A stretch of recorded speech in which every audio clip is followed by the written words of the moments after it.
Από την αυγή του πολιτισμού, η σκιά του θανάτου υπήρξε η πιο σταθερή παρουσία στη ζωή του ανθρώπου. Κανένα άλλο μυστήριο δεν σημάδεψε τόσο βαθιά τη σκέψη, τη θρησκεία και τη φιλοσοφία, όσο η επιθυμία να ξεπεραστεί το τέλος. Ο άνθρωπος, γνωρίζοντας ότι κάποτε θα πάψει να υπάρχει, αναζήτησε το αδύνατο. Την αθανασία.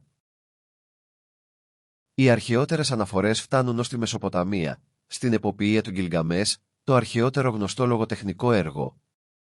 Σε αυτό, ο βασιλιάς Γκιλγκαμές, συντετριμμένος από το θάνατο του φίλου του Ενκίδου, ξεκινά ένα ταξίδι για να βρει το φυτό της ζωής. Την ουσία που χαρίζει αιώνια ύπαρξη. Όταν τελικά το βρίσκει, ένα φίδι το καταβροχθίζει, αφήνοντας τον ήρωα να συνειδητοποιήσει πως η αθανασία δεν ανήκει στους ανθρώπους. Οι Αιγύπτιοι πίστευαν πως μπορούσαν να ξεγελάσουν το θάνατο μέσα από τη διατήρηση του σώματος. Οι μουμιοποιήσεις και οι πυραμίδες δεν ήταν παρά μηχανές μετάβασης, πύλες που οδηγούσαν την ψυχή στο αιώνιο βασίλειο του Όσιρη. Για αυτούς, ο θάνατος ήταν απλώς ένα στάδιο προς τη μεταμόρφωση. Στην Ελλάδα, ο Όμηρος παρουσιάζει τον Αχιλλέα να επιλέγει την αιώνια δόξα έναντι της μακροζωίας. Οι Ορφικοί και οι Πυθαγόροι, όμως, έδωσαν άλλη απάντηση. Η ψυχή δεν πεθαίνει, αλλά μετενσαρκώνεται. Ο θάνατος είναι μόνο αλλαγή μορφής. Και η αθανασία είναι ο κύκλος της συνείδησης. Αιώνες αργότερα, οι αλχημιστές του Μεσαίωνα αναζητούσαν το ελιξίριο της ζωής και τη φιλοσοφική λίθο, πιστεύοντας ότι η ύλη μπορούσε να εξαγνιστεί ως το σημείο που θα ταυτιζόταν με το πνεύμα. Η αθανασία, για αυτούς, δεν ήταν μόνο βιολογική, αλλά αλχημική μεταμόρφωση. Η μετάβαση από το ατελές στο αιώνιο. Η αναζήτηση αυτή δεν έσβησε ποτέ. Από τα πρώτα σπήλαια έως τα σύγχρονα εργαστήρια, η ανθρωπότητα μοιάζει να ψιθυρίζει το ίδιο ερώτημα. Μπορεί κάτι από εμάς να ζήσει για πάντα? Η εποχή μας επιχειρεί να μεταφράσει αυτό το αρχαίο όνειρο σε γενετικούς τύπους και μαθηματικούς αλγορίθμους. Η επιστήμη δεν ψάχνει πια το ελιξίριο, αλλά το μηχανισμό της φθοράς. Η βιολογία έχει αποκαλύψει πως η γύρανση δεν είναι απόλυτη ανάγκη, αλλά πρόγραμμα. Τα κύτταρά μας περιέχουν στα άκρα των χρωμοσωμάτων μικρές δομές, τα τελομερί, που συντομεύουν κάθε φορά που ένα κύτταρο διαιρείται. Όταν αυτά εξαντληθούν, το κύτταρο πάβει να ανανεώνεται. Και έτσι ξεκινά η φθορά του οργανισμού. Η επιμήκυνση των τελομερών, που μελετάται σήμερα μέσω ενζύμων, όπως η τελομεράση, θα μπορούσε θεωρητικά να σταματήσει αυτή τη διαδικασία. Κάποιοι επιστήμονες την αποκαλούν το ρολόι του θανάτου.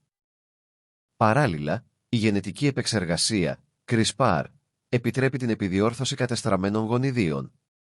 Ερευνητές ήδη επιχειρούν να αντιστρέψουν τη γύρανση σε πειραματόζωα, επαναπρογραμματίζοντας κύτταρα, ώστε να επανέλθουν σε νεανική κατάσταση. Ορισμένοι θεωρούν πως ο άνθρωπος του μέλλοντος ίσως να μην γερνά όπως σήμερα. Ακόμη πιο ριζοσπαστική είναι η ιδέα της μεταφόρτωσης της συνείδησης. Εάν η σκέψη είναι αποτέλεσμα ηλεκτρικών και χημικών διεργασιών στον εγκέφαλο, τότε θεωρητικά θα μπορούσε να αντιγραφεί και να αποθηκευτεί ψηφιακά. Ορισμένοι οραματίζονται έναν κόσμο που η συνείδηση θα μεταφέρεται σε μηχανικά σώματα ή εικονικά περιβάλλοντα, παρακάμπτοντας το θάνατο. Ωστόσο, ένα βαθύτερο ερώτημα γεννιέται. Αν αντιγράψουμε τη μνήμη και τη σκέψη, θα μεταφέρουμε τη ψυχή ή απλώς το αποτύπωμα ενός ανθρώπου? Η επιστήμη ίσως να πλησιάζει την αθανασία του σώματος. Αλλά η αθανασία της συνείδησης παραμένει μυστήριο που δεν χωρά σε εξίσωση. Η τεχνολογία, όσο εξελιγμένη και αν γίνει, δεν μπορεί να απαντήσει στο ερώτημα του ποιος συνεχίζει να ζει. Το βιολογικό σώμα μπορεί να επιδιορθωθεί. Το πνεύμα, όμως, ποιος θα το αναστήσει? Αν η επιστήμη αναζητά την αθανασία μέσω της ύλης, η πνευματική διδασκαλία τη βλέπει ως κατάσταση συνείδησης. Στην ορθόδοξη χριστιανική παράδοση, η ψυχή είναι άφθαρτη. Δεν γεννιέται μαζί με το σώμα, αλλά εισέρχεται σε αυτό. Το σώμα πεθαίνει, αλλά η ψυχή δεν μπορεί να εκμηδενιστεί, διότι αποτελεί πνοή του Θεού. Ο θάνατος, λοιπόν, δεν είναι το τέλος της ύπαρξης, αλλά ο διαχωρισμός ψυχής και σώματος. Η αληθινή αθανασία δεν βρίσκεται στην αποφυγή του θανάτου, αλλά στη μεταμόρφωση μέσα από αυτόν.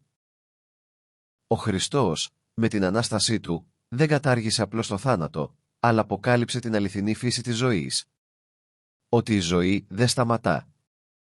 Η Ανάσταση δεν είναι ένα μελλοντικό γεγονός, αλλά μια διαρκής πραγματικότητα, στην οποία συμμετέχει όποιος ενώνεται με το Θείο.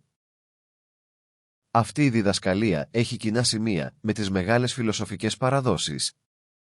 Ο Πλάτων, στον Φέδωνα, περιγράφει τη ψυχή ως αθάνατη ουσία, που προϋπάρχει και επιστρέφει στον κόσμο των ιδεών. Ο Αριστοτέλης μιλά για τον ους ενεργεία. Μια διάσταση του ανθρώπου που δεν υπόκειται στη φθορά.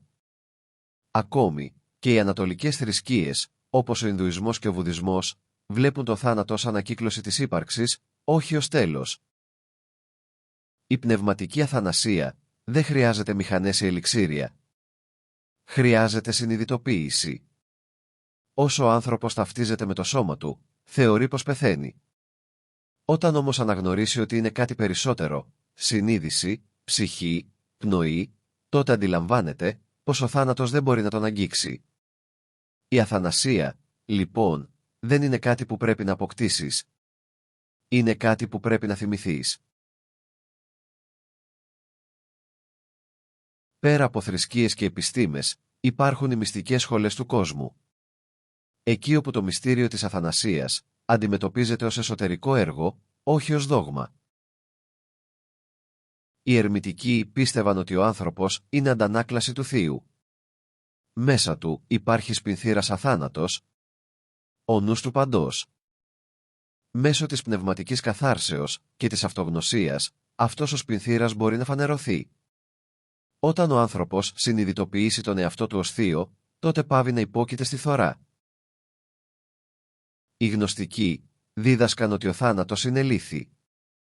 Η λύθη της θεϊκής προέλευσης της ψυχής. Μέσω της γνώσης, η ψυχή θυμάται ποια είναι και επιστρέφει στο αιώνιο φως. Στην ουσία, η αθανασία είναι η επιστροφή στην αλήθεια. Οι Ταοιστές μιλούσαν για εσωτερική αθανασία, που επιτυγχάνεται όταν το τσι, η ζωτική ενέργεια, κυκλοφορεί αρμονικά στο σώμα. Μέσα από διαλογισμό, πειθαρχία και αρετή, ο άνθρωπος μπορεί να μεταμορφώσει την ύλη σε φως. Οι δάσκαλοι του Τάο έλεγαν πως οι αληθινοί αθάνατοι δεν πεθαίνουν. Απλώς διαλύονται στο φως του ουρανού. Παρόμοιες ιδέες βρίσκουμε και στους Σούφι, που βλέπουν την αθανασία ως φανέρωση του αγαπημένου μέσα στη ψυχή. Όταν ο άνθρωπος πάψει να υπάρχει ως εγώ, ζει μέσα στο αιώνιο. Όλες αυτές οι διδασκαλίες συμφωνούν σε κάτι συγκλονιστικό. Η αθανασία δεν είναι παράταση της ζωής, αλλά μετάβαση σε άλλη συνείδηση. Ίσως, λοιπόν, το μυστικό της αθανασίας να μην είναι κρυμμένο σε κάποια ουσία ή τεχνολογία, αλλά στην κατανόηση της ίδιας της ύπαρξης. Η συνείδηση, που ρωτά ποιος είμαι, είναι ήδη αιώνια. Γιατί υπάρχει πέρα από το χρόνο. Ο χρόνος επηρεάζει το σώμα, τη μνήμη, την ύλη. Όχι όμως αυτόν που παρατηρεί. Εκείνος που βλέπει, που συνειδητοποιεί, δεν αλλάζει ποτέ. Όταν το αντιληφθείς αυτό, αντιλαμβάνεσαι ότι η αθανασία δεν είναι στο μέλλον, αλλά εδώ, στο παρόν που δεν φθήρεται. Οι φιλόσοφοι το ονόμασαν αιώνιο τώρα, οι μυστικιστές ένωση με το όν, οι θεολόγοι αιώνια ζωή. Όλοι περιγράφουν την ίδια εμπειρία. Τη συνειδητοποίηση ότι η ψυχή δεν έχει αρχή ούτε τέλος. Ο άνθρωπος, λοιπόν, δεν χρειάζεται να νικήσει το θάνατο. Χρειάζεται να θυμηθεί ότι ποτέ δεν ήταν δούλος του. Το μυστικό της αθανασίας δεν είναι κάτι που ανακαλύπτεται. Είναι κάτι που αποκαλύπτεται τη στιγμή που η συνείδηση βλέπει τον εαυτό της και αναγνωρίζει το αιώνιο φως μέσα της.